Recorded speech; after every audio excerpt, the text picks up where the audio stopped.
इस कहानी की लेखिका है सोनिया सैनी। आंधी इतनी तेज थी कि कोई भी अपनी आंखें नहीं खोल पा रहा था। आंधी खत्म होने पर जैसे ही तांत्रिक ने आंख खोली, आपी को अपने ठीक सामने खड़ा पाया। आपी किसी तरह घिसट कर चल रही थी। तांत्रिक ने एक मुट्ठी राख आपी की ओर फूंकी तो उसे आपी के ऊपर सवार एक धुएं की आकृति दिखाई पड़ी। तांत्रिक ने अपनी क्रिया प्रारंभ की। उसने अब्बू और अम्मी के हाथों में एक ताबीज बांध दिया और तीसरा ताबीज कुछ देर की साधना के बाद आपी के हाथ पर बांध दिया। दरअसल ये वही समय था जब जिन की शक्तियां क्षीण हो चली थी। रेशम आपी को ताबीज बांधने के बाद उसने आंख बंद करके फिर से अपनी शक्तियों का आवाहन किया। कुछ देर बाद आंख खोलकर उसने बताया कि जिन का तोड़ उसी किताब में है जिसको पढ़कर उसे दूसरी दुनिया से यहाँ बुलाया गया था। हमें वो पुस्तक खोजनी होगी। हवेली के पुस्तक घर में बहुत खोजने के पश्चात तांत्रिक को वह मंत्र पता चल ही गया जिनके माध्यम से जिनको कैद किया जा सकता था या वापस उसके लोक भेजा जा सकता था। आशा की किरण दिखाई ही पड़ी थी कि समय सीमा समाप्त होने के कारण जिनकी शक्तियां लौटने लगी। वो फिर से आपी को अपने नियंत्रण में करने का प्रयास करने लगा। आपी बेतहाशा चीख रही थी। अपने नाखूनों से अपना चेहरा और बाल नोच रही थी। उसके जिस्म से जगह जगह खून रिसने लगा था। अम्मी उसे देखकर गश खाकर गिर पड़ी थी। अब्बू सन्न खड़े इस खौफनाक मंजर के गवाह बन रहे थे। तांत्रिक ने जिनको वापस भेजने वाले मंत्र फूंकने शुरू ही किए थे कि मंत्रों की आवाज सुनकर वो क्रोधित हो उठा। आपी ने एक झटके में अपना ताबीज उतार कर दूर फेंक दिया। वो मर्दाना आवाज में गुर्राई। क्रोध में उसकी आंखों से पानी की जगह खून रिसने लगा। इंसान की भांति 2 पैरों पर नहीं, जानवरों की भांति 4 पैरों पर चलते हुए वो एक शिकारी जानवर की भांति तांत्रिक पर लपकी। आपी तांत्रिक के सीने पर चढ़ी हुई थी। उसके मुंह से टूटे फूटे शब्दों में यही सुनाई पड़ रहा था, तू मुझे मेरी इफरित से दूर करेगा, मैं तुझे दुनिया से दूर भेज दूंगा। तांत्रिक को शायद अपना अंत समय दिखाई दे गया था, या शायद वो पहले ही समझता था कि वो यहाँ से जीवित नहीं लौट सकेगा। तब भी उसने आपी के लिए इतना बड़ा खतरा उठाने का जोखिम मोल लिया। तांत्रिक अभी भी अपनी टूटती सांसों के साथ मंत्रोच्चारण कर रहा था।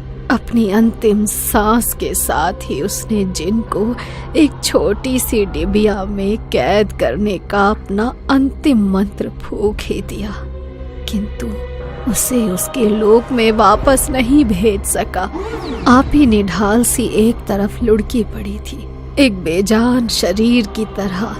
साथ ही में उस महान तांत्रिक की लाश पड़ी थी। एक और बहुत महत्वपूर्ण वस्तु जो वहां मौजूद थी वो थी जिन की डिबिया। अब्बू को कुछ नहीं सूझ रहा था आगे क्या किया जाए। वो दौड़ते हुए चचा के पास गए। चचा ने अपने हिंदू मित्र की सहायता से उस डिबिया को इस कमरे में बंद करके बाहर से मंत्रोच्चारण करके बालाजी महाराज के यहाँ से लाए हुए रक्षा सूत्र से बांध दिया। जिन अब इस कमरे में कैद था। एहतियातन इस कमरे के साथ के सारे कमरे सदा के लिए बंद कर दिए गए। आधी हवेली जिन के लिए छोड़कर बाकी की हवेली में आना जाना होने लगा। और आपकी रेशम आपी, उनका क्या हुआ? जिन तो जा चुका था, किंतु आपी अभी भी बेजान सी पड़ी थी। उसका शरीर बेहद कमजोर या कहिए एकदम खोखला हो चुका था।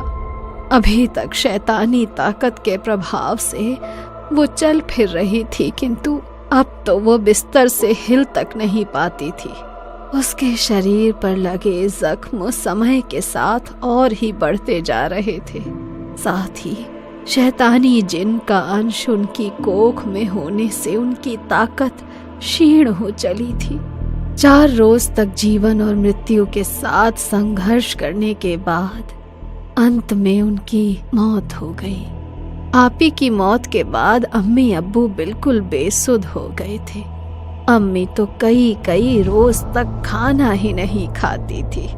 लेकिन सबसे बड़ा सत्य यही है कि मरे हुए के साथ मरा नहीं जाता, जीना तो पड़ता ही है।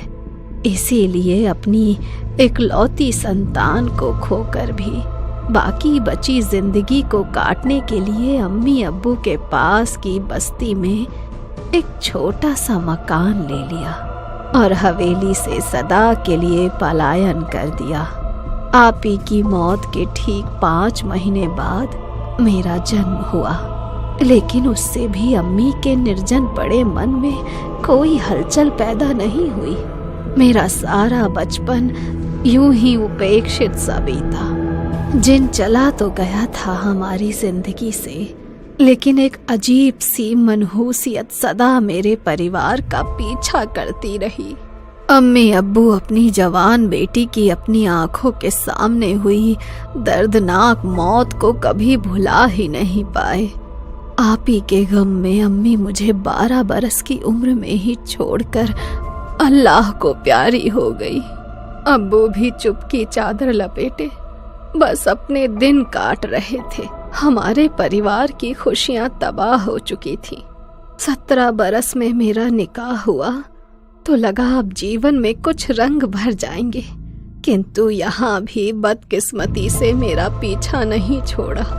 निकाह के कुछ दिन बाद ही मेरे शौहर का इंतकाल हुआ और मैं वापस अब्बू के पास आ गई।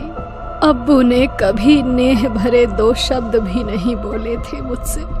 उनके भीतर कहीं गहरे में ये बात समाई थी कि मेरा जन्म उस जिन के प्रलोभन का प्रतिफल है। समय बीतता गया और ऐसे ही नीरस जीवन बिताते अब्बू भी अल्लाह को प्यारे हो गए। अब बस मैं ही अकेली अपने जीवन के अंतिम दिन गिन रही हूँ। लेकिन मुझे एक बात समझ में नहीं आ रही है कि वो जिन कमरे से बाहर कैसे निकला। अम्मा ने अपने भीगते कोरों को आंचल से पोंछते हुए कहा, हो सकता है उन मंत्रों का प्रभाव खत्म हो गया हो और जिन अपनी डिबिया से निकलकर दरवाजे के खुलने की प्रतीक्षा कर रहा हो। विनी ने भूलवश दरवाजा खोला हो और जिन ने उस पर अपना असर दिखा दिया हो। रेशम की कहानी सुनने के बाद माँ बहुत बेचैन सी नजर आ रही थी। रह रहकर उनकी आंखों से आंसू गिरने लगते, किंतु आज वो अपनी ममता में ना बहकर विवेक से काम लेना चाहती थी। अम्मा, अब आप ही सुझाव दें अम्मा। मेरी बच्ची भी उस शैतान का अंश अपनी कोख में लिए हुए है और शायद उसे अंदाजा हो गया है कि हम कुछ न कुछ कदम उठाने वाले हैं। तभी विनी अपने कमरे से बाहर निकल आई। अम्मा ने मंत्र पढ़ते हुए हाथ सोने के सर पर रख लिया, क्योंकि इस समय वही जिन का अगला शिकार थे। विनी घसीटती हुई हॉल में दाखिल हुई। अम्मा को लगा मानो उसकी रेशम आप ही घसीटते चली आ रही हो। अगले पल हम क्या देखने वाले थे हमें कोई अंदाजा नहीं था, और शायद अंदाजा इस बात का भी नहीं था कि एक बार अपनी रेशम इफरित को खोने और बरसों कैद में रहने के बाद जिन कहीं गुना खूंखार और खतरनाक हो चुका था। वह किसी भी कीमत पर विनी के शरीर को छोड़ना नहीं चाहता था। विनी अम्मा को देखकर मुस्कुराई, इतनी भयानक हंसी कि देखकर मेरे भीतर डर की लहर सी दौड़ गई। बढ़िया, वो फिर से दोहरी आवाज में गुर्राई, चली जा यहाँ से। अम्मा अभी भी मंत्र फुसफुसा रही थी। विनी ने जोरदार फूंक अम्मा की ओर मारी। अम्मा की गर्दन एक और लटक गई। डर से हमारी चीख निकल गई। आज ही तुम सबका काम तमाम करूंगा। इस बार मेरी इफरत मुझसे दूर नहीं जा सकेगी। अचानक विनी के मुंह से एक जिन्न की भयानक आवाज सुनाई दी। जिन्न की शक्ति क्षीण होने का समय हो गया। विनी धीरे धीरे शांत होने लगी। अचानक ही वो फिर से उठ बैठी और एक अलग ही आवाज में बात करने लगी। वो विनी को मेरे जैसा बनाना चाहता है। मैं रेशम हूँ, आज तक इस हवेली में भटक रही हूँ, मुझे मुक्ति नहीं मिली। विनी में उसे मेरा चेहरा दिखता है, इसीलिए उसने विनी के दिमाग को अपने बस में करके मेरे जैसा बना दिया है। ये बहुत शक्तिशाली जिन है, तुम सबको मार डालेगा। किसी भी हाल में ये अपना बच्चा इस बार लेकर रहेगा, लेकिन यदि इसका बच्चा दुनिया में आया तो इस जिन को यहाँ से कभी वापस नहीं भेज पाएंगे। ये दुनिया जिनों की नहीं है, इसमें जिनों को मत आने देना, ये अपने साथ भयंकर तबाही लेकर आएगा। मेरी शक्ति इस जिन के आगे शून्य है, इसीलिए मैं चाहकर भी कोई मदद नहीं कर सकती, लेकिन उस किताब का पता बता सकती हूँ जिसमें इसे यहाँ से वापस भेजने के लिए मंत्र लिखे हुए हैं।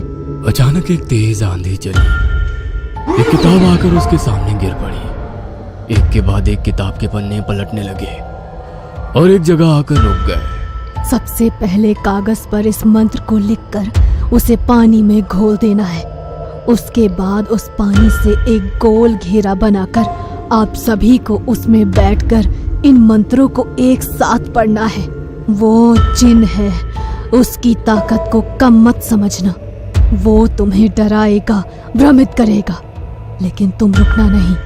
रेशम के बताए अनुसार माँ ने जल्दी जल्दी एक कागज में उस किताब से देखकर मंत्र लिखे और एक गिलास पानी में उसे घोल दिया। लेकिन ये सब मंत्र तो अरबी में लिखे हुए हैं, हम उसे नहीं पढ़ सकते। इन्हें अरबी में ही पढ़ना है। मैं उनका उच्चारण यहाँ लिख देती हूँ, जल्दी करो, जिन के लौटने का समय हो रहा है। जिन से अपनी बहन को बचाने का एक आखिरी उपाय मुझे मिल गया था। रेशम के बताए अनुसार हमने सारी तैयारियां कर ली थी। माँ ने गिलास के पानी में घेरा बनाया और हम सब ने एक साथ मंत्र पढ़ना शुरू कर दिया। हम टूटी फूटी जुबान में उस मंत्रों को पढ़ रहे थे। मंत्रों की आवाज सुनकर विनी दौड़ती हुई अपने कमरे से बाहर आई। वो अपने कानों पर हाथ रखकर पूरी ताकत से चिल्ला रही थी। कुछ ही पलों में उसके कानों से खून बहने लगा था। आज पहली बार हमने अपनी खुली आंखों से उस भयानक शक्ल वाले जिन को अपने सामने पाया। विनी दर्द से बिलबिला रही थी, हाथ जोड़कर हमसे उन मंत्रों को बंद करने की विनती कर रही थी। जिन की डरावनी आवाज कमरे में गूंजने लगी। मैं अकेले यहाँ से नहीं जाऊंगा। अगर तुमने ये विधि बंद नहीं की तो इसे अभी टुकड़े टुकड़े कर दूंगा मैं। विनी के हाथ उल्टी दिशा में घूमने लगे। दर्द से उसकी आंखें पलट रही थी। माँ उसकी हालत देखकर बेसुध हो रही थी। माँ, वो यही चाहता है कि हम ये मंत्र बंद कर दे। उसकी तरफ मत देखो, अपनी जगह से हिलना मत। विनी बुरी तरह चीख चीख कर रो रही थी। ऐसा लगता था कोई उसके जिस्म को अंदर ही अंदर नोच कर खा रहा हो। कभी वो अपना सर दीवारों पे मारती तो कभी अपनी बालों को खींचती। उसकी एक एक चीख हमारी आत्मा खून के आंसू रो रही थी। लेकिन रेशम के बताए अनुसार बिना डरे हमने पूरे 108 बार उन मंत्रों को पढ़ा।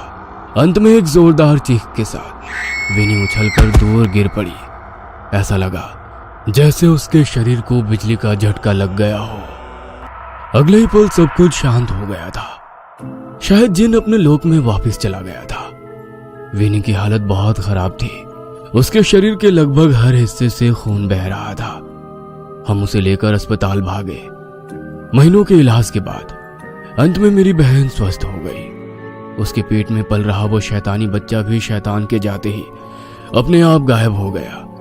विनी का शरीर तो स्वस्थ हो गया था, लेकिन इस सब का उसके दिमाग पर इतना गहरा असर हुआ कि मेरी बहन कभी सामान्य जीवन नहीं जी सकी। उसने अपनी बाकी की सारी जिंदगी एक जिंदा लाश बनकर ही गुजारी। उस हवेली ने हमें इतने गहरे जख्म दिए जिसे हम कभी भुला नहीं सके। इस घटना को बीते बरसों बीत गए थे। एक रोज मैं खाने के लिए विनी को बुलाने उसके कमरे में गया।